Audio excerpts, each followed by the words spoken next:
Hey guys, it's Danielle. Welcome back to my channel. You guys will not believe it. Actually, you will because she's sitting right here. I got Laura to come on my channel. And if you've been watching my channel for a while, you know that Laura is like my cyber bosom buddy. She's like the person who I have a lot crush on who didn't even know I existed. But guess what? She did know I existed. We just had a cool conversation and caught up a little bit. But today we're on the channel to answer some questions that you guys might have.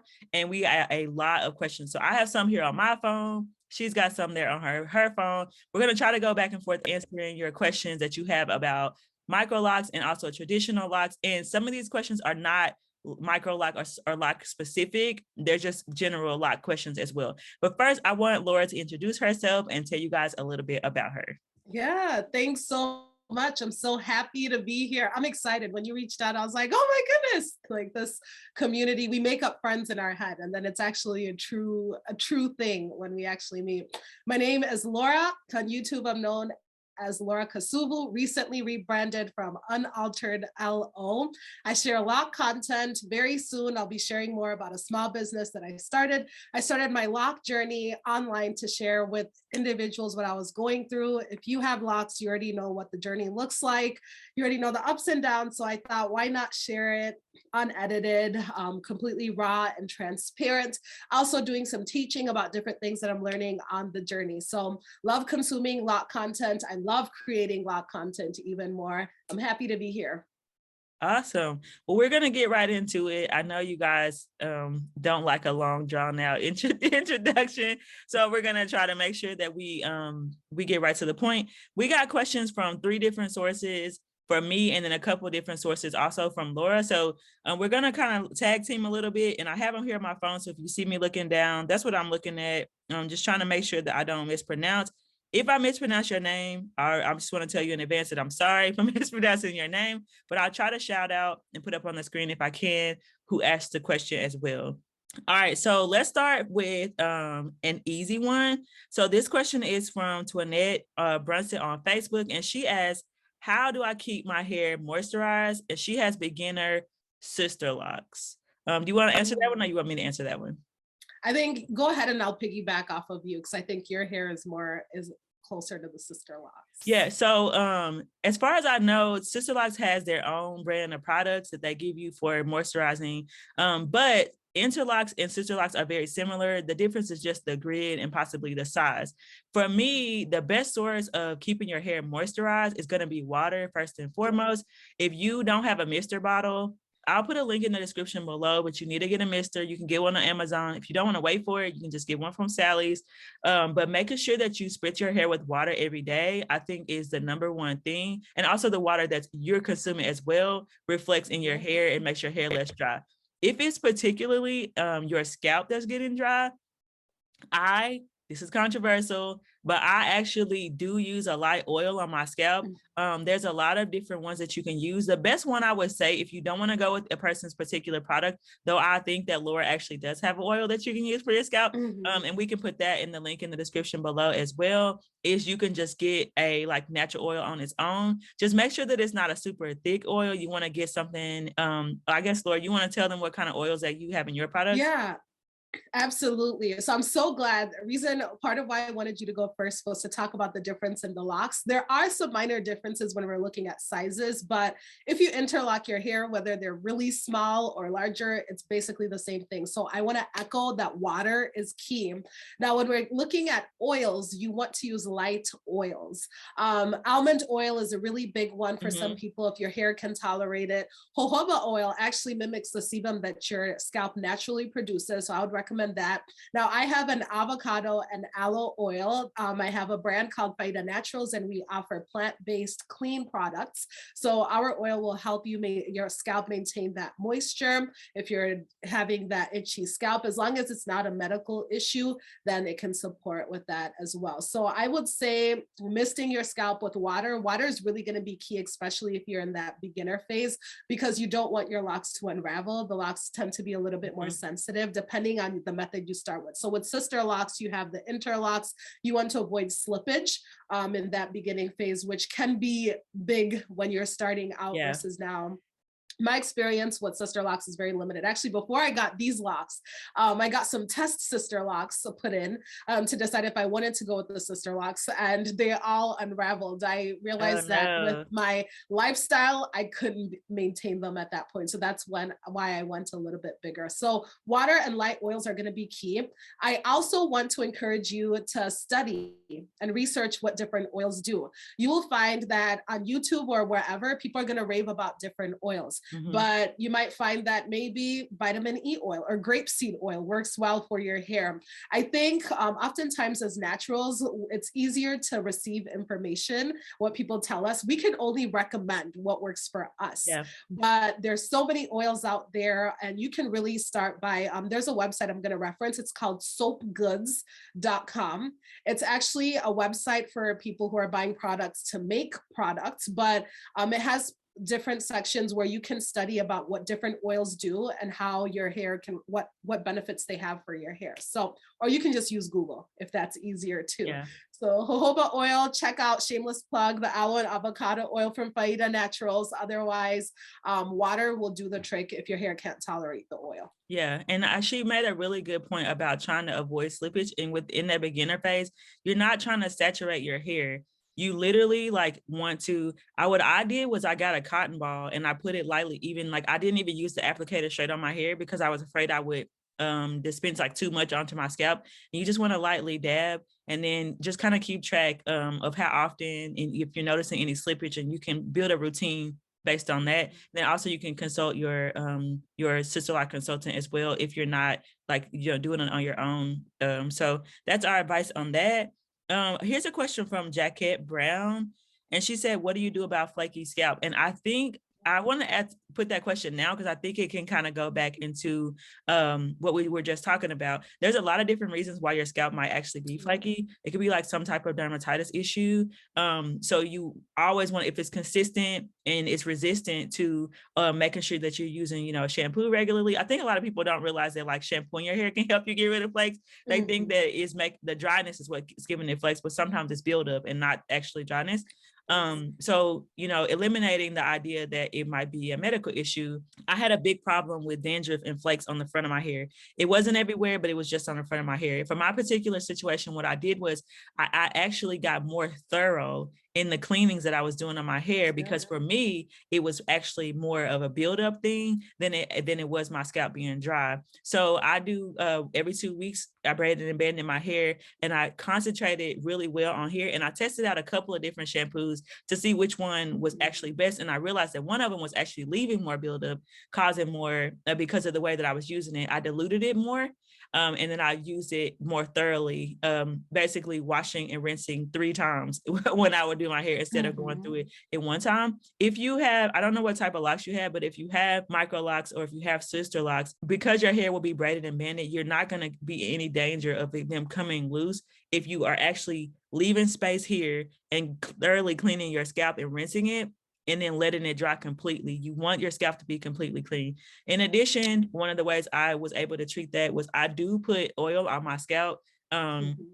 I don't use Laura's product. I'm a minimalist when it comes to products. So it's on my list of the next one to get, but I try to use whatever I got first, and then I get the next one. But right now I'm just using an oil that I was given whenever I got my locks from my loctician, but the ingredients are the same, plus a little bit of tea tree she actually has in hers because I was having itchy scalp.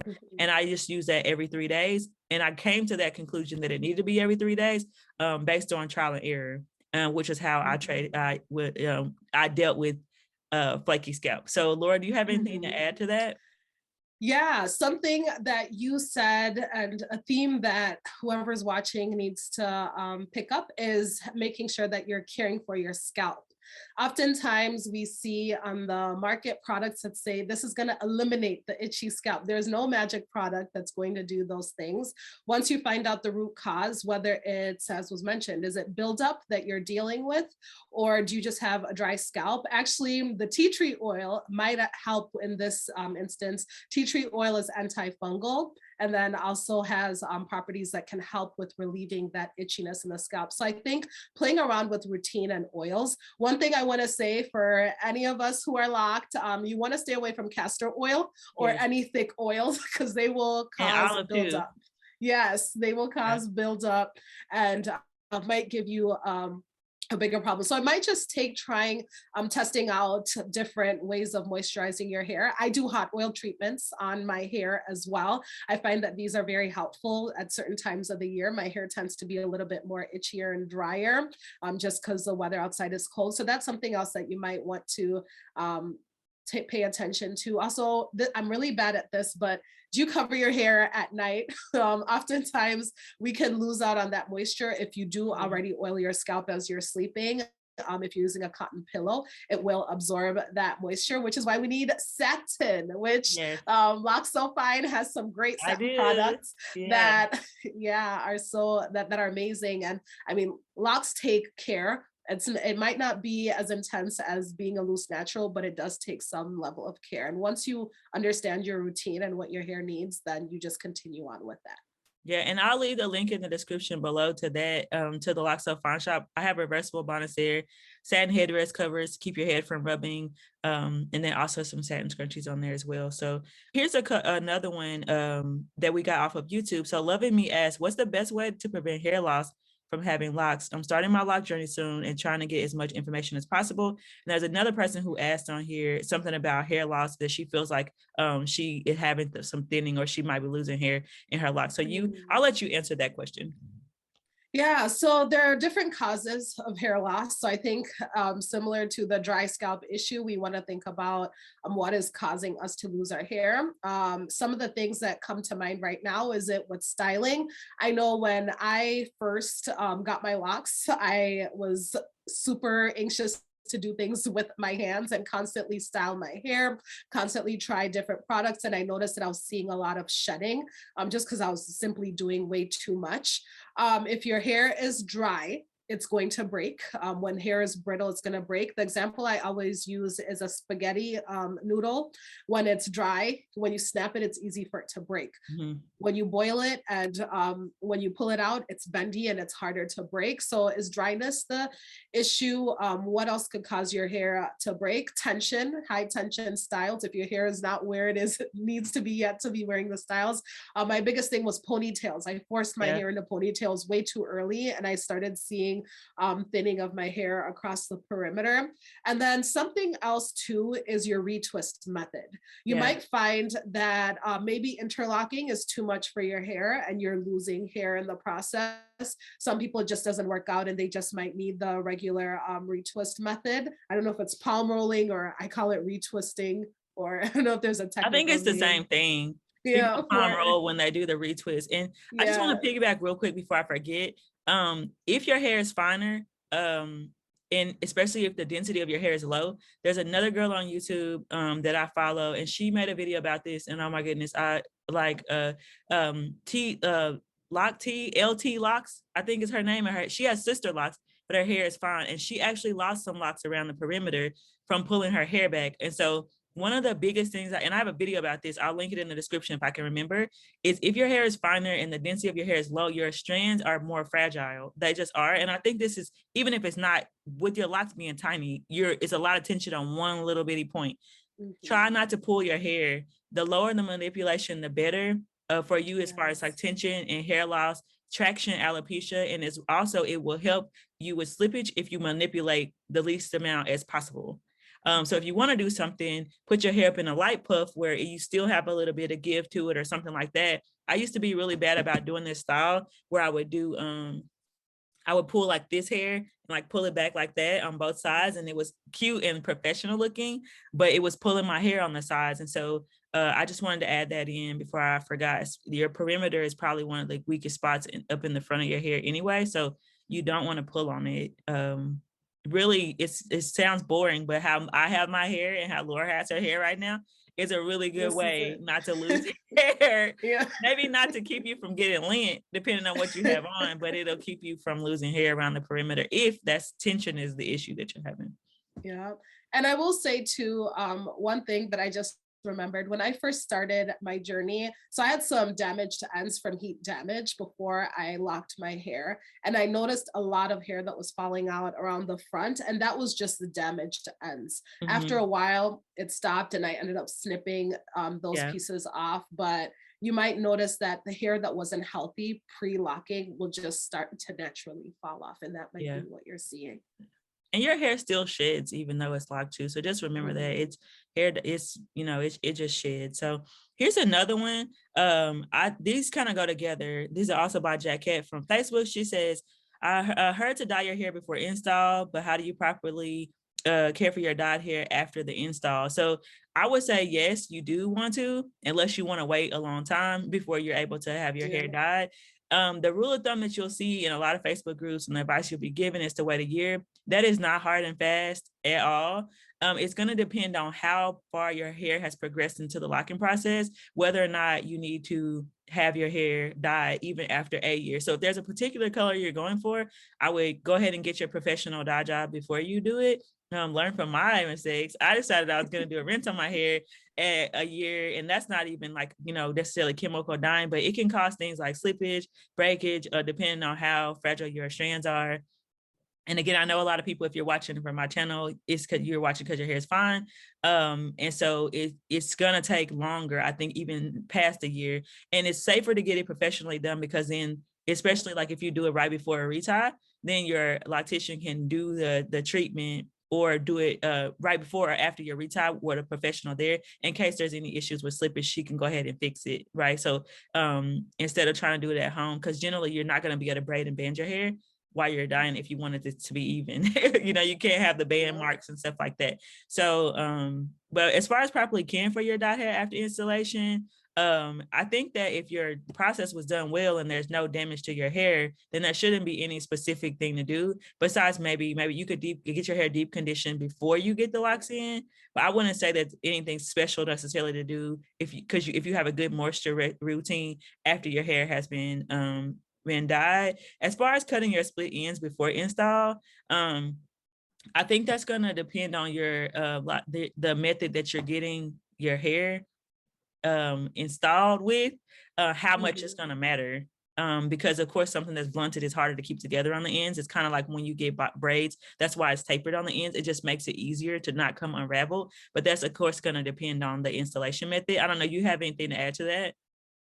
Yeah, for the ends, so I snipped off my ends that refused to lock up. I actually had these coily ends that I thought were cute for a little bit. Then after a while, I'm like, this is not, I wanted that blunt lock. Yeah. I wanted my hair to look like a lock.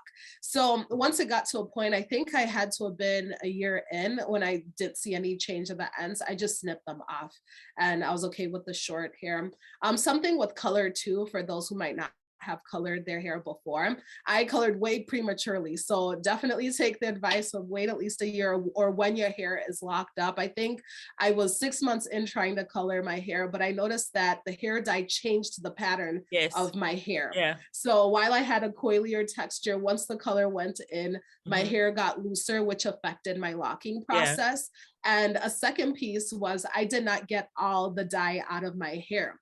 So when your hair is locked, it holds in the water and the weight a little bit differently than your loose natural hair, where you can run your hands through in the shower and get all the color out. So I'm suspecting I had color in my hair because every time I'd wash my hair following that, I had a lot of dye coming out of my hair. And I don't know if the product staying in my locks damaged my locks in some way or slowed down my locking process, because I did see a difference. So something else to note if you are going to color your hair yourself. Yeah, and I didn't even do a full color. I just did a rinse, which is supposedly not chemical, but in the front of my hair. Like at these individual locks, I like to show stuff as much as possible. As you can see though, look, it's like not as straight. So it didn't used to be like that, but like, especially like this one is probably the worst one, but it's just straight now. Some of that I feel like is the weight. Like she said, it kind of incorporates itself. Especially like a rinse, because it's like waxy. That's what it sits on your hair and then it rinses off as you go along. But it ended up making the front of my hair straight. And because of that, it's not locking like the rest of it is locking a lot quicker than this front part. And it's seeing a lot more progress. And it kind of, I feel like, reversed some of the progress that I did have in the front because I did that. So it can change your curl pattern. I'm glad you said that because I don't think a lot of people realize it. It's chemical, so it can change your curl pattern. Next question is, let's see, same question. Should you cut split ends? She asked, should you cut damaged hair? And you kind of touched on that. before install. And make sure I got all the questions off of this page. Okay, you want to answer this one? This is from Neath on Loc, and this is from Facebook. What should I do when it seems like some hair grows outside of the locks? I don't mind the frizz. It just seems like hair is growing outside of the lock. Yeah, very good question. You could always combine it into the lock. Now, in the starter lock phase, it's a little bit hard to tell because your hair is frizzy anyway. Yes. So it's hard to tell what hair is not outside of the lock and what's actual frizz.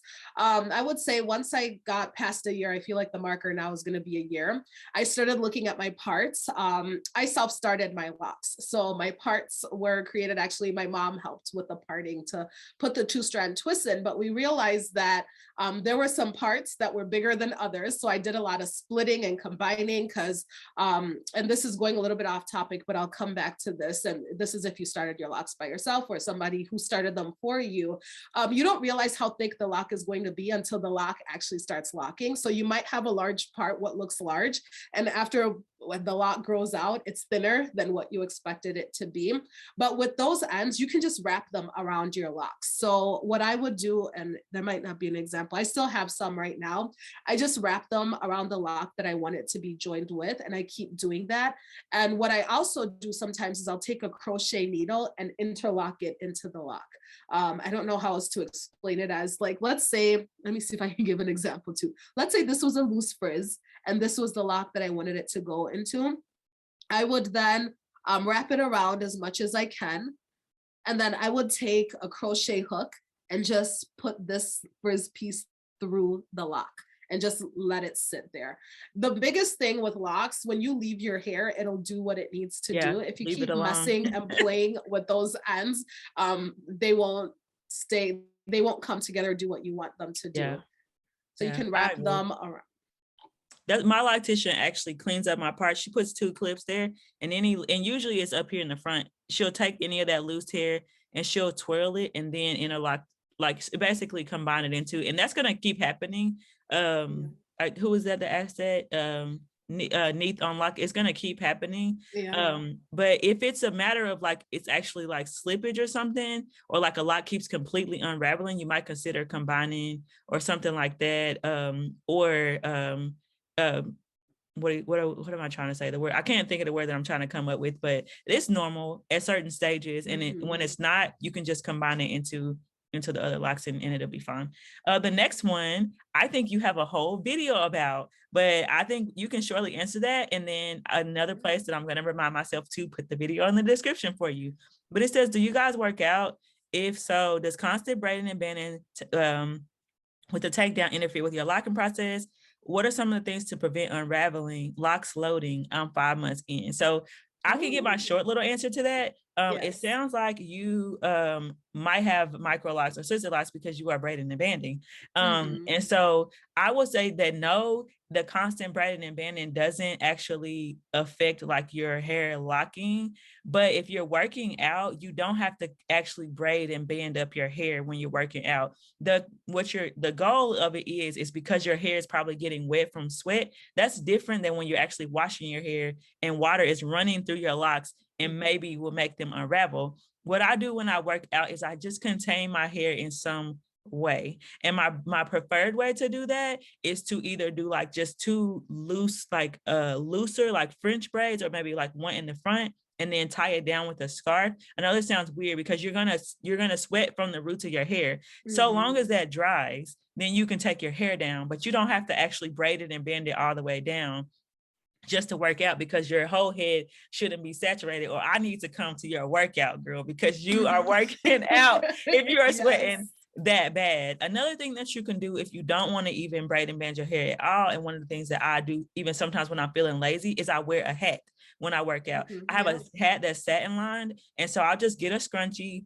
I don't have to put a lot of super attention on my hair, and I'll just get it back kind of off my face and pull it back down here in the scrunchie, and then have it in the hat, making sure the locks are tucked into the top. What that's going to do again is you can leave your hat on until your hair like mostly dries, or you can take your hat off and it still should be pretty bound, and just let it dry before you start messing around with it. And again, that's not gonna sound weird, like, oh, I gotta let all the sweat in my hair dry, but you're not gonna want to wash your hair all of the time and you're gonna sweat. But to me, that's the easiest way that kept me from having a lot of issues without having to do a lot of maintenance and banding and braiding my hair all the time. Because for me, that was a barrier to physical fitness as well. If I had to do that, then it's gonna make me not want to do it. So that's my advice. So what would you say, Laura? Yeah, I would agree with everything that you said as well. And I do have a video about locks and working out. I think the video takes more of a hygiene approach. And as was mentioned before, your hair is not going to unravel from the sweating. I think one of the biggest phobias we have when we're newly locked is avoiding water at all costs. But it takes quite a bit of water to get your locks to detangle. Actually, you can wash your hair more frequently than I think I was told, like once every 3 months or something like that. People have different things, I mean, different times that they tell you should wash your locks, but everyone's hair is different. So with working out, just keeping your hair up, I usually would clip it up. I have a headband that I put across the perimeter of my, just to catch the sweat when it's coming down my forehead, and then just putting it up in a ponytail. If your hair can't fit into a ponytail, 2 ponytails, 2 will work out fine. And something else that I want to recommend, because that continuous sweat can also add to buildup, is you can take, and I'm missing, what is the, I know you use this too on a cotton pad. Witch hazel? Yes, witch hazel. And just clean off your scalp with the witch hazel, just to make sure that your scalp is clean, so you don't have that itching and that build up afterwards. But it's essentially like if you have braids in your hair and you're working out with it. Yeah, it's the same thing, you know, and it shouldn't, again, unravel. You just don't want to keep your locks like wet a lot. And where it's probably going to affect you the most is in the nape of your hair. That's where you will see like actual true slippage that happens because you're sweating a lot from working out. It won't be in the crown or anything. It'll probably be around the perimeter, and especially back in the back of your hair, because sweat's going to be like dripping down from the rest of your hair there. But I do the same thing. So once it's dry, maybe every couple of days, I will go ahead and like make sure my scalp is clean, and then give it some time to dry and stuff. And I might reapply light oil if I feel like I need to. But that's what I do when I work out. So that was a really cool, good question that you asked. Oh, here's another sister lock question. And this is from Tina Davis Turner on Instagram. She said, should I braid or twist my starter locks at night before putting on my bonnet? I don't do that. But what I do, if I do braid it, I just do it in two fat ones. And I do notice that when I do that my hair has less frizz, but I'm kind of getting past the frizz phase. You have starter locks, so it depends on what your goals are. If your locks are micro, like mine, this is just my advice. I used to do like 2 big fat braids, or I put my hair in like a scrunchie or something like that. I stopped doing that for the reason of that, because my hair texture is finer and my hair is low density. When I was pulling my hair back, even with the soft scrunchie and laying on it all night, I would wake up in the morning and my hair would be like super flat. It was taking away all the body from my hair, which vanity, call me vain. I did not like the way that looked, because I would be like this, right? And my hair is already fine enough. This is it getting body from, a whole year. And so I didn't do that. One thing that I did do though was I started pineappling it and then putting it on there, and that helped because it wasn't flattening the hair. It was going upward, right, instead of flattening the hair downward. But if you're worried about frizz, yes, that will help. It will help your hair have less frizz, because even though your bonnet is probably satin, it's still rubbing against something and getting the frizz built up. Another thing, kudos to you for wearing a bonnet, because that's definitely helped me stay out of the lint game as much as other people have been in. So that's what my advice would be. As with the starter locks, if you want to keep the frizz down, probably you don't have to do a lot of them, but it's not necessary. You don't have to do that. So I think you covered that one. If we're talking, sister locks or micro locks, because with my hair, I don't think I slept with it in sections.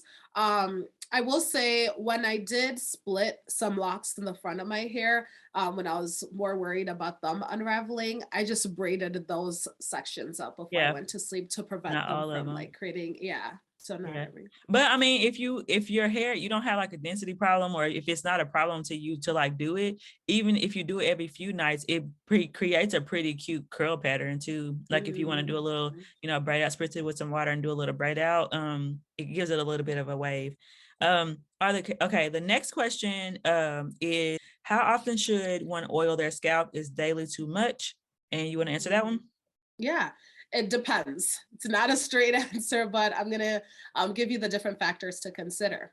So if you live in a climate that tends to be a little bit more dry, you might end up oiling your scalp daily. If you're in a colder climate, you might need that oil more regularly. If you're in a humid climate, you might not need it as much. It really depends on what your hair needs. If you find that you're oiling your hair and it feels like oil is just sitting on top of your scalp and it's saturating your locks, then you might be doing it too much. If you feel like you're not getting enough moisture on your scalp and your locks, you might not be doing it enough. So test out and see how your locks are responding to it. Everybody is different. There's no set routine, but I always say as much as needed. The oil that we add to our scalp is just to maintain that moisture, to make sure that we're not having that dry and itchiness. And then I put it on my locks just for the sheen, to make sure they don't look dull and they don't have life to them. But it really depends on your hair's needs.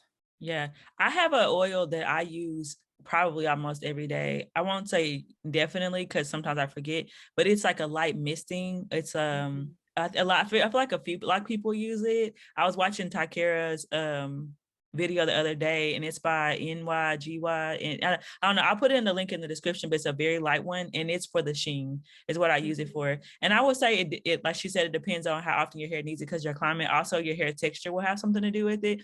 I noticed that if I got to the every 3 to 4 days, because when I was doing it every day, I noticed that like the oil does travel some of it down the shaft of your hair, depending on if you're sweating or different things like that. And so it was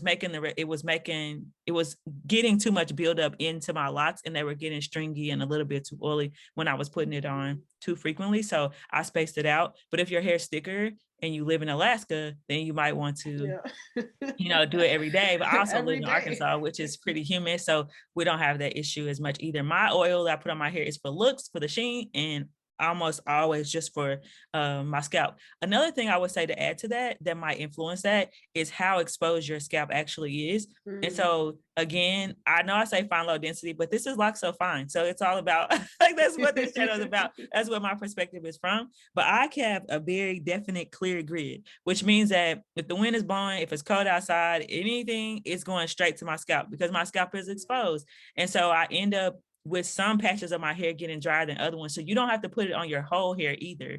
You can just put it on the areas that need it. It's not like you have to do a whole head oiling, you can kind of do it. And I just usually do that in order to get it like where it needs to be. It's super quick, especially if your grid is defined with the cotton ball or sometimes even a Q-tip. I just dip it in there and go straight down the line. And it gets pretty quick after you do it for a while. I thought there was another oil question, but I don't think that was the question. I think oil was the answer to the question. So we'll just keep going. How do I keep moisture in my low porosity locks? So you want to answer that one? Yeah, okay. So keeping moisture in your low porosity locks. So I had to look up just what's going on with hair when it's low porosity. So what I found was something with how the strand is made up is not allowing water or any type of treatment to easily access the hair. So some things that came to mind were try hot oil treatments, something that will allow your hair to absorb that moisture. And then also making sure, we don't like to hear it, but cover your hair. I feel like I got so used to not doing it, but with locks, you really want to make sure that you're covering your hair for many different reasons, to prevent lint, to try and keep that moisture inside. And then something else too that I thought about was what products are you currently using on your locks? If your products contain alcohol or any type of ingredient that's going to strip it of the moisture, if your hair is already low porosity, you might want to look into that. So it might mean changing up your routine and trying to use methods to try and help your hair absorb that oil. Yeah. And again, I believe I'm fangirling. I remember all your videos. It's so funny. But she has a short. It's a short, right? That you made about her doing a hot oil treatment. So if you're not sure how to do that, whether you're using Phyto Naturals or using another oil to do that, she has a really good video. It's super short because it's a short on how to do that and like get the oil to the right temperature and how to apply it to your hair. So I'll link that in the description below. And again, if you're looking for satin products, you can look on locsofine.com and get a bonnet if you don't already have one. And the next question is from Elena as well. So the last question was from Elena. This is also from Elena. How do you get rid of and prevent build up? So I'm assuming that you mean build up like from products, right? And I think that the number one way is regularly cleansing your hair and probably using testing out different shampoos. A lot of people like to use like, you know, the shampoo that they were provided with from their loctician. And I think that nothing is ever one size fits all.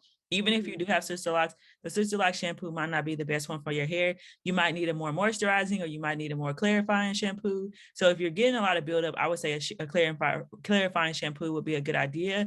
Another thing to do is make sure that you're getting all of the shampoo out of your hair. By, I go through multiple passes with my hair and also multiple rinses, especially in the areas where it seems like I'm getting the most buildup, which for most people is probably going to be around the perimeter and the nape of your hair. Just like you, that's where you get the lint. That's the problem, child. The slippage, all that's back here in the back. So like, for example, with me, I went from like a tea tree tingling, like super aggressive shampoo to now I actually use, I don't know. Do you remember Natural 85 from back in the day? Whitney White? Yeah. So I've been using melanin hair care and I've been testing that out for a while. Absolutely. While that's not as clarifying, that shampoo has some slip to it and it's a little bit softer on my strands and more moisturizing a shampoo, which might for some other people not be the right thing. So I would say to, try out different shampoos, but if you're definitely getting buildup and you feel like it's from your shampoo, maybe switch to a clarifying shampoo instead of one of the more, fancier or smoother ones or ones that have slip, because if it has slip, it's because it has products in it that gives the hair softness, but sometimes that can cause you to have buildup. So Laura, did you have anything to add to that?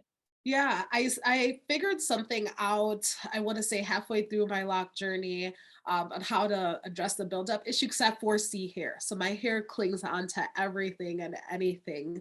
What I do before I wash my hair is I put the shampoo on my scalp and I take time to kind of get the buildup out. I'll actually go around my whole scalp and I'll try to make sure that I'm using the pads of my fingers to really get in there and try and get anything that would be stuck in between my locks. Then when I'm in the shower, I don't have to worry about doing that. At that point, I'm just rinsing it off my locks. So it might be a wash routine, and then also going back to what products are you using in your hair.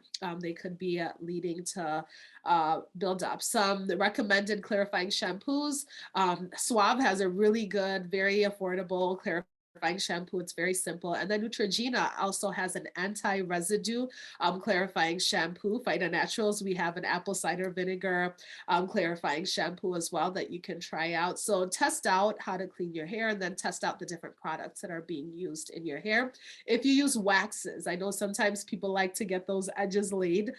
You're likely to see buildup. If you retwist your hair with a gel, your gel could be causing that buildup. And this could go back to the question earlier about itching. Your product could be causing that itching in your hair. I find that some products I respond to differently than others. It could be ingredients in them. Yeah. Another thing about itching, and I just thought of it, is so I don't know the answer to this question, but I just want to ask you a couple of things. Think about if your hair is itching and when it's itching and if it's consistently itching. Because another thing that was causing my hair to itch is when I was doing styles that like pulled my hair up and back or like twisted in those really, 3 trans twists or whatever, all those things. And then be like, why is my hair itching so bad? Well, my hair was itching really bad because I was pulling in that tension on my scalp, and then the exposure on my scalp was causing my hair to itch as well. So that's just another thing I wanted to just add in there. And also sometimes your hair will get itchy when you when you're just got your hair retightened, it's with your styling and different things like that. Because a girl posted that before, and I was like, did your stylist, did you just get it retightened? And if you did, what did she, style did she put your hair in? And she realized it was because her scalp was just like, you know, some people say like itching is the beginning of pain or something like that. It was just pulling too hard on her hair. And so she needed to take it down, and then she was doing fine after that. Let's see. Okay, trimming. So I have not had any trims, so I'm gonna let you answer this question. Yep, Okay, trimming. Anything that involves trimming locks. I guess yeah. that was the extent of the question. I've trimmed my hair for many different reasons. When I had those coily ends and I wanted to have that blunt, locked look, I trimmed them. I've trimmed locks when I've wanted consistent length. I started off my lock journey with different lengths across my hair, so I've been trying to even things out. The front of my hair was heat damaged, so eventually I ended up trimming the heat damaged ends from there. Retwist methods. So I started off with the regular twist, and that didn't work out for me. So I switched to interlocking. Some of my locks have different consistencies throughout. So the parts that were thinner on some parts, and this had to do with like the sizing of the parting, I ended up trimming the parts that didn't respond well to that old style of retwisting, so everything could be uniform. So you definitely can trim your locks. I've seen where people will cut their locks into a bob style or asymmetrical bob. It depends on why you're doing it. It could be for just the styling purposes, or you want consistency across your locks. Yeah, there's a video with Kendra Shay, and she did like, I haven't watched it, but I saw it had a lot of views, and it said I trimmed my locks. I haven't trimmed my locks because I'm afraid they might unravel. So I just been leaving it alone. But if I do, it'll be for this reason, and that every time I get slippage, I get locks repaired, they do this. So you see that this little interloper here that likes to hang down low, and then on the other side I have the same thing. And so that uneven look is irritating and it's not attractive. And so that's what I plan to do. But me personally, I just plan to give my hair a little bit more time before I trim it. But if I do, it'll just be taking those ones that had slippage and were repaired. I'm just afraid they might unravel because those were the problem children in the first place. So I've been leaving it alone. So I would definitely say don't trim your locks when they're immature though. Yeah.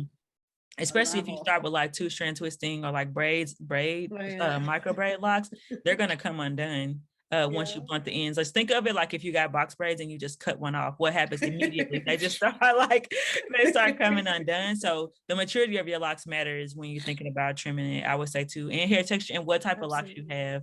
For sure. So, but it can be done. Just kind of proceed with caution and remember, just like other hair, it doesn't go back after you do that. So make sure you know what you're doing when you start cutting. But these guys, I'm ready for them to go. They're getting on my nerves. All right, let's see. These are questions about less about like, you know, products or things like that. There's another one.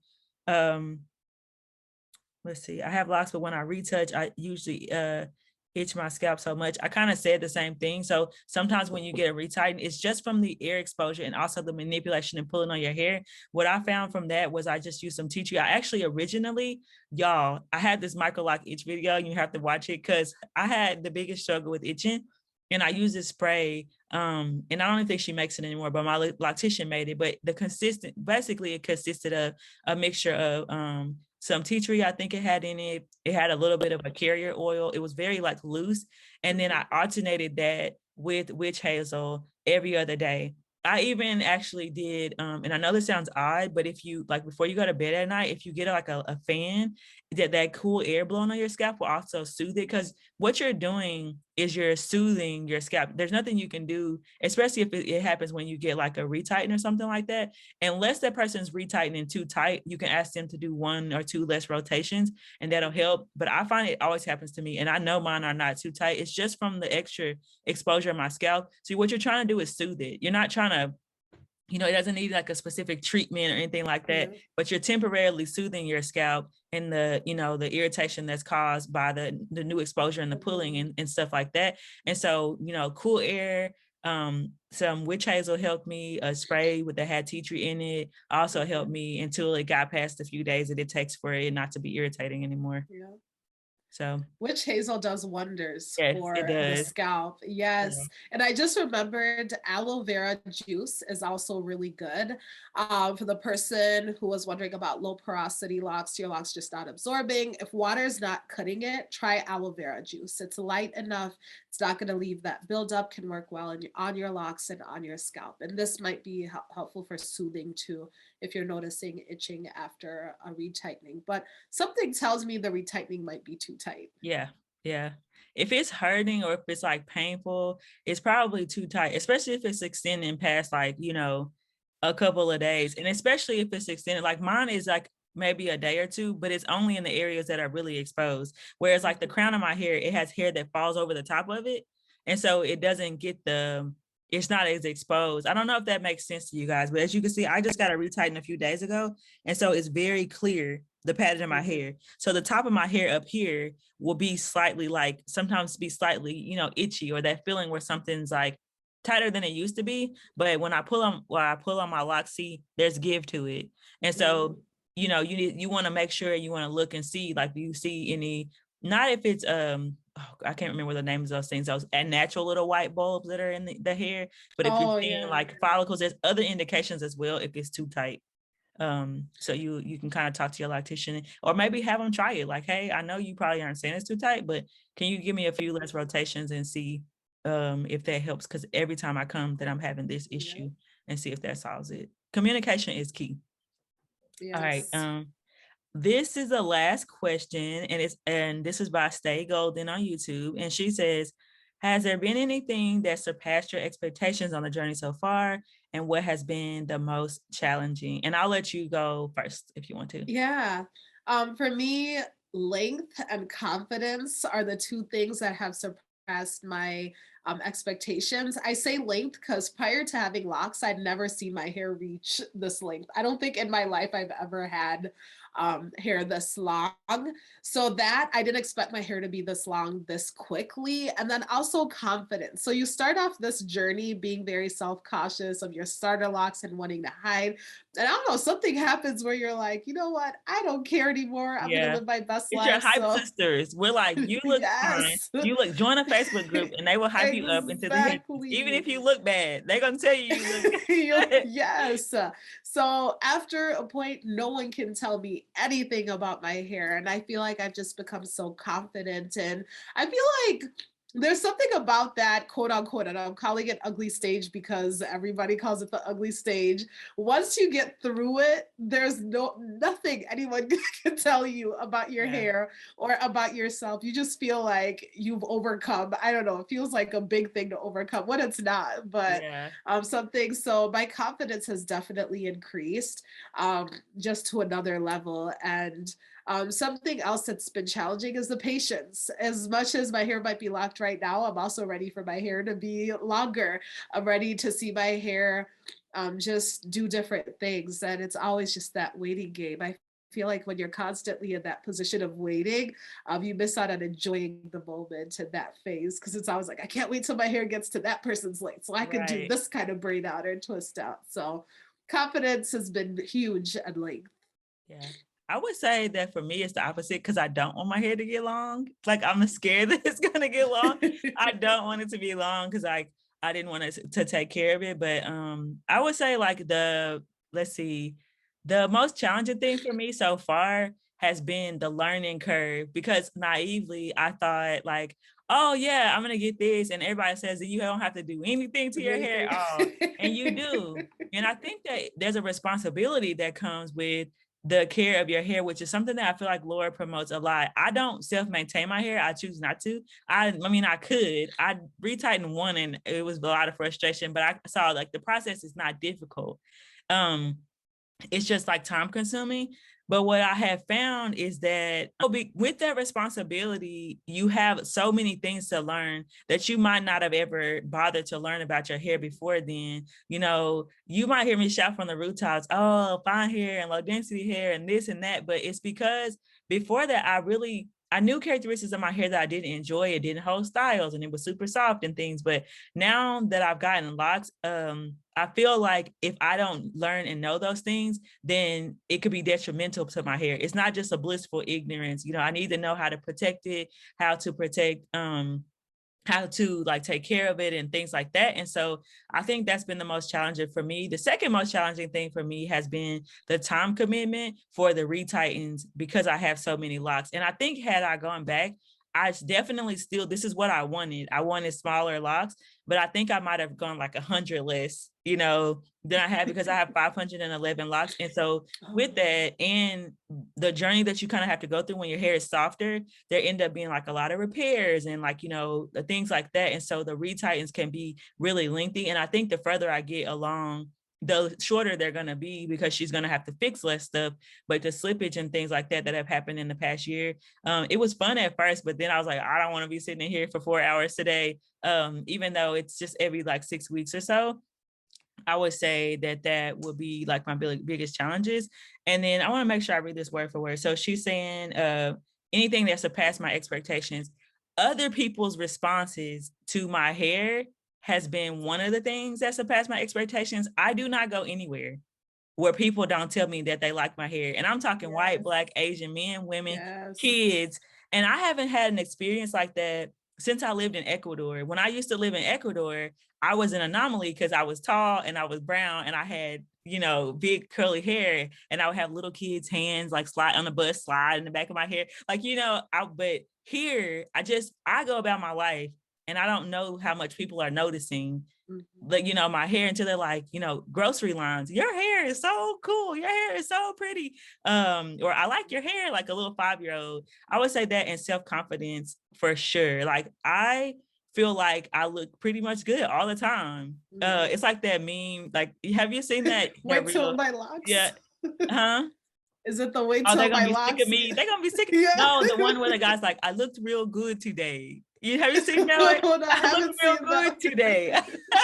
I feel like I could say that like every single day when I wake up. My hair looks good with this frizzy or whatever. So again, I think it's following along the same lines as you though. It's self-confidence in yourself, and your hair is just such a big part of that. And I would say secondly, I never in a million years was like, I'm gonna get locks, then I'm gonna start a YouTube channel, I'm gonna make friends from around the United States, I'm gonna be like know all these people I never knew before. Like the sense of community and the people that I've met and the experiences that I've had, especially I think uniquely for me and you, because we have brought this out to social media and YouTube, it has been like the wildest ride. And you hear people who start channels and stuff and they're like, oh yeah, I just started this channel because I like skateboarding, dude. You know, whatever they're doing. And then a year later, they're like, they are signing skateboards with Tony Hawk or whoever skateboards, you know?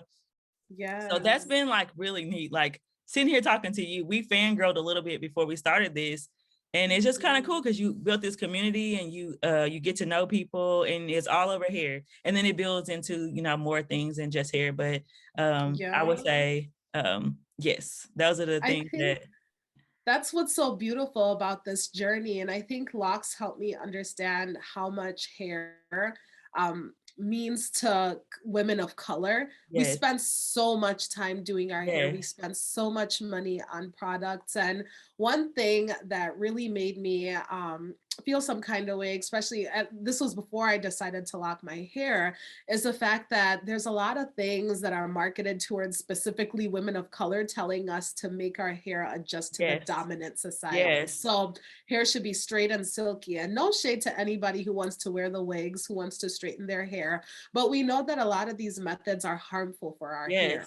So when you're chemically relaxing your hair, like, you know, I mean, the lengths you're using those combs, gluing in the tracks and stuff like that. It's like, is there nothing, it's not positive, like adding to the health of your hair at all. Exactly. So I totally get what you're saying about that. It's good for me too to see like so many women who are even in their starter ugly lock phase and they're like, y'all, I got my locks, I'm so excited, it feels really good. And you know, have everybody hyping them up, and also them feeling themselves confident and encouraging and different things like that. So I'm here for it. It's super exciting.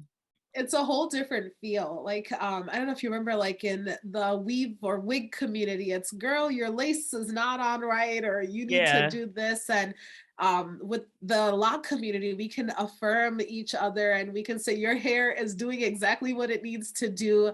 And we can celebrate just the unique, texture and style of our locks. I don't know. I think no other time in history have I seen so many women celebrate just the hair that we yeah, naturally have and want to learn how to take care of it too. Because we talk about these products, we've had questions about what product do I use? What do I use for this? But that's what's been sold to us. Like, we're going to tell you what you should use on your hair and how you should do it. And yeah, how instead of now we're learning, like you're talking about your low density hair. I'm like, my hair is 4C and this is what I do for it. We see the diversity within the community, and it shows that really one product cannot possibly fit all the no, needs.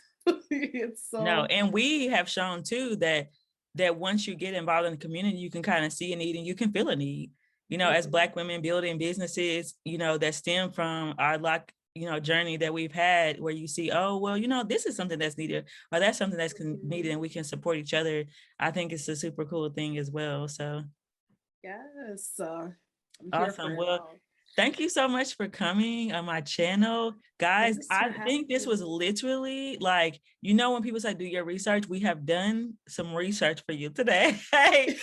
Sharing our experiences and like the questions that we asked were such intelligent, thoughtful questions. And we hope that the responses were helpful to each and every one of you guys. Again, check Laura out. Subscribe to her channel if you are not already subscribed to her channel. She has 4C hair and traditional locks. She is very methodical and research driven in her responses, and her products have been getting raving reviews from what I hear, and I can't wait to try her products. If you are a fine low density sister and you have Microlocs, or if you have traditional, you just want to hang out on my channel, I like to have fun over here. Yes. Not that she doesn't have fun, but I have plenty of videos about my experience, and then we'll both be sharing more content about our experience as entrepreneurs as well as we continue on those journeys. But Laura, do you have any closing thoughts? Yeah, no, I'm so excited to be here. Thank you for having me. I feel like this is a dream because you start something like a YouTube channel, started mine in 2019 and never thought in a million years that we would be here today. So Yeah. really excited to be here. Thank you for all the questions. I'm so